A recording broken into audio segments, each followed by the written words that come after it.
When I walked across that stage and got my PhD, when no other black person on the planet was able to achieve that doctorate that year, I was able to pull it off. It was really hard. I felt like the most successful man in the world when I talk to y'all every day, and you tell me how my words are shifting your life and really elevating you and black families and black children. Like, that's the sweet spot. That's the win.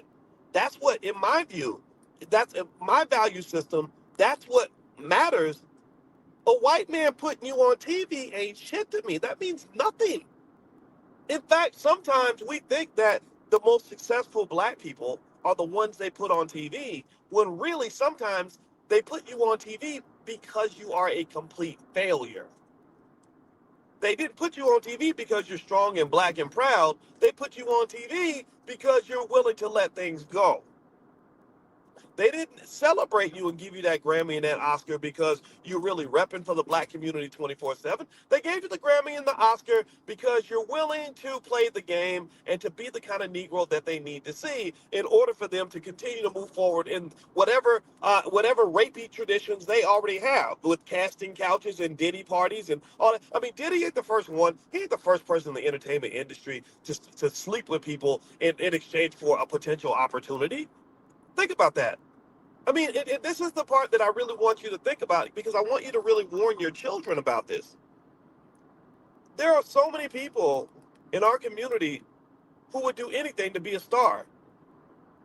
That's very, very dangerous.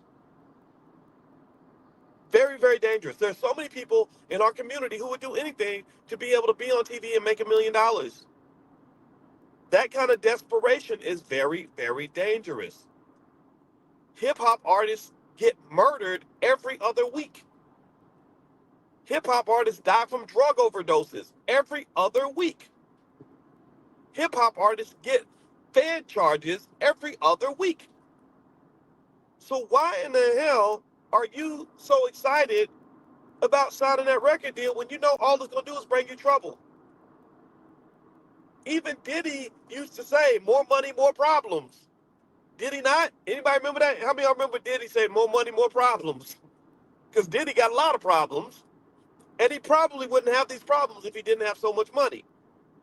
Because being a black man who thinks he's above the law, that's also very dangerous. Because you're not above the law. You're always black. You're just a great tool. You're an asset. Right? That's why they put the money in your pocket. But you're always black. And so, to some extent, Diddy is getting his Paul Mooney wake-up call. If you remember the Paul Mooney wake-up call, right? That's what it was, right? So here's the thing. I'm going to say this. I'm not here to judge whether or not Diddy is guilty or innocent. I don't think I am. I know I don't have what is required to say that definitively. I will say that when I talk to people in the industry, I know a few rappers. There was one rapper I talked to. I said, "What is it? Tell me about Diddy. Is Diddy like, what kind of guy is he? Like, what's going on over there?" And I remember he said, "Man, I don't know what they got going over at Bad Boy, but it's some dark shit." He just said it's some dark shit. That's all he said. So I knew enough at that point to say I don't want to be in that space. But you got to remember though, most people that came to Diddy parties, he didn't make them come. A lot of people that came to Diddy parties were begging to come to the party.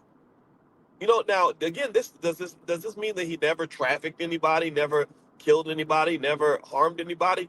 I don't know that part, right? That part is something that has to be settled in the court of law. So my job is not to judge him.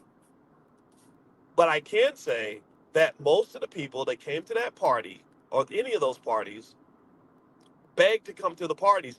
And really there was an element of where I suspect that it was done strategically to lure celebrities in so you can catch them in compromising situations and use that for blackmail. And that's how you get all of Hollywood on board when you need them to support something that you're trying to do.